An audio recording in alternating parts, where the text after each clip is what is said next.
سورۃ الانبیاء آیت نمبر 1 میں حسابہم سے مراد قیامت کا دن یا موت کا وقت ہے۔ اقترب للناس حسابہم وہم فی غفلۃ معرضون، لوگوں کے حساب کا وقت قریب آ گیا پھر بھی وہ بے خبری میں منہ پھیرے ہوئے ہیں۔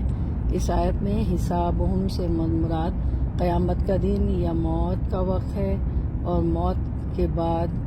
قبر کا مرحلہ شروع ہو جاتا ہے، اور قبر میں ہی جو ہے حساب کتاب سوال جواب شروع ہو جاتے ہیں، اور عذاب بھی۔ تو عذاب کی دعا، عذاب قبر سے بچنے کی دعا مانگ لیتے ہیں۔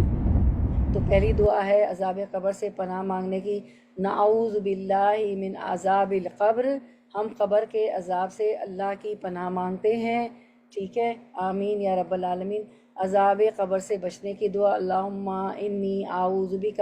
من العجز والکسل والجبن والبخل والحرم وعذاب القبر، اے اللہ میں تیری پناہ مانگتا ہوں عاجزی سے، سستی سے، بزدلی سے، بخل اور کنجوسی سے، اور انتہائی بڑھاپے سے، اور قبر کے عذاب سے۔ تیسری دعا، اللہم رب جبرائیل و میکائیل و رب اسرافیل اعوذ بک من حر النار ومن عذاب القبر، اے اللہ جبرائیل و میکائیل اور اسرافیل علیہ السلام کے رب، میں جہنم کی آگ کی گرمی، حر النار، حر کہتے ہیں آگ کو، میں جہنم کی آگ کی گرمی اور قبر کے عذاب سے تیری پناہ مانگتا ہوں، اے اللہ ہمیں بچا لیجیے گا قبر کے عذاب سے۔ اب یہ حساب کی جو بات آئی تھی، تو حساب سے ہماری آیت ہے نا کہ اقترب للناس حسابہم وہم فی غفلۃ معرضون، تو حساب کی جو بات ہوئی ہے، تو حساب سے کیا مطلب ہے؟ آخرت کا حساب، اور جو لوگ اس کی تیاری نہیں کر رہے ہیں، نبی صلی اللہ علیہ وسلم نے فرمایا نہ میں دنیا سے ہوں اور نہ دنیا مجھ سے ہے، بے شک مجھے اور قیامت کو اس طرح بھیجا گیا ہے کہ ہم ایک دوسرے سے آگے بڑھنے کی کوشش میں ہیں۔ تو ہم جو ہے حساب کی دعا مانگ لیتے ہیں، اللہم حاسبنی حسابا یسیرا، اے اللہ میرا حساب آسان کیجیے گا۔ رسول اللہ صلی اللہ علیہ وسلم نے فرمایا، ابھی آپ نے حدیث دیکھی تھی، مجھے اور قیامت کو اس انگلی اور اس انگلی کی طرح بھیجا گیا ہے، پھر آپ نے شہادت کی انگلی اور درمیانی انگلی کو ملا دیا۔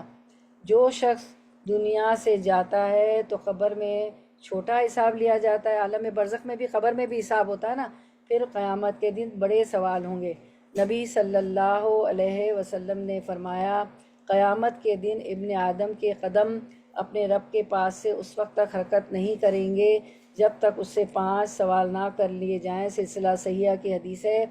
اس کی عمر کے متعلق کہ کس کام میں ختم کی، اس کی جوانی کے متعلق کہ کس کام میں بوسیدہ کی، کس طرح بوڑھا ہو گیا، کیا کام کرتا رہا، اس کے مال کے متعلق کہ کہاں سے کمایا، اور کمایا ہوا مال کہاں خرچ کیا، حلال تھا حرام تھا، صدقہ خیرات زکوٰۃ میں دیا کہ نہیں دیا، اور جتنا علم تھا اس پر کتنا عمل کیا، اور علم کو پہنچانا بھی اس میں آ جاتا ہے۔ تو میں نے تو بس یہی حدیث پڑھ کے نا اتنی ڈری کہ ہمارے جو ہے ان سوالوں کے جواب جب تک ہم نہیں دیں گے قیامت کے دن قدم اپنے رب کے پاس سے اس وقت تک حرکت نہیں کریں گے حشر کے میدان سے۔ میں نے کہا چلو جو بھی الف ب جو بھی جتنا بھی سیکھا ہے اس کو پڑھانا شروع کر دیں، اور بس اللہ تعالیٰ ہم سب کے عمل کروا دے تو انشاءاللہ۔ پھر جو ہے یہاں پر جو ہماری آیت تھی حسابہم، حسابہم سے مراد کیا ہے؟ قیامت کا دن یا موت کا وقت، ٹھیک ہے۔